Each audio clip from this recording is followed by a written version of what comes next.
আজকে শুভ বিজয়া, আজকে আমাদের দুর্গা ঠাকুর বিসর্জন।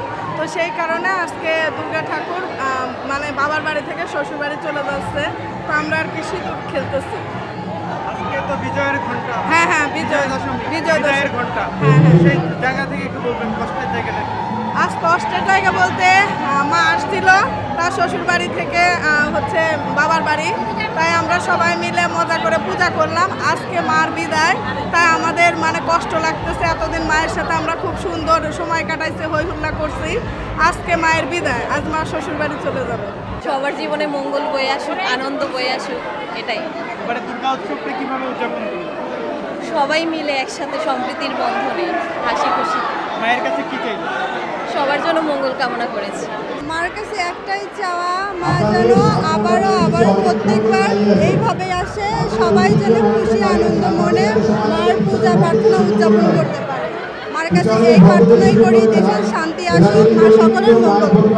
আমরা সবার মঙ্গলার্থে, বিশেষ করে যারা বিবাহিত নারী আছেন তাদেরকে মায়ের চরণে সিঁদুর দিয়ে আমরা আমাদের মানে শাখা সিঁদুর বা স্বামীর মঙ্গলার্থে এই প্রার্থনাটা করি এবং সবাই মায়ের বিদায়ে এটা আমরা খুব মানে উপভোগ করি এবং দেশ ও জাতির জন্য মানে শান্তি প্রার্থনা করি এই সিঁদুর খেলার মাধ্যমে। মা তো চলে যাচ্ছে, আসলে আপনারা তো এই মুহূর্তে কান্নাকাটি করেন, অনেক কষ্ট পান, কেন আসলে? আমরা কষ্ট পাই কারণ আমাদের বাৎসরিক এই উৎসবটা, দুর্গোৎসবটা আমাদের সবচাইতে বড় উৎসব এবং এই উৎসবের মাধ্যমে আমরা যে আনন্দটা পাই দশমীতে সেটা শেষ হয়ে যায় এবং শেষ হওয়ার মধ্যে আমরা আসলে অনেক কষ্ট পাই যে আবার একটা বছর অপেক্ষা করতে হবে, তারপর মা আবার আসবেন। তো আমরা আসলে এই জন্য মানে একটু দুঃখ ভারাক্রান্ত থাকি, কিন্তু সবশেষে আমরা আনন্দ পাই যে সবাইকে নিয়ে 5টা দিন খুব হই হুল্লোড় করি।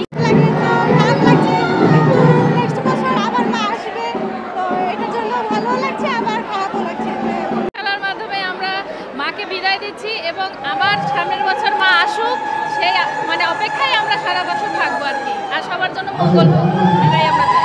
এই মানে সিঁদুর খেলাটা অনেকের ভাগ্যে থাকে, অনেকের ভাগ্যে থাকে না, কিন্তু এই বিষয়টা মানে দুর্গাপূজার মেন চ্যাপ্টার হলো সিঁদুর খেলাটাই।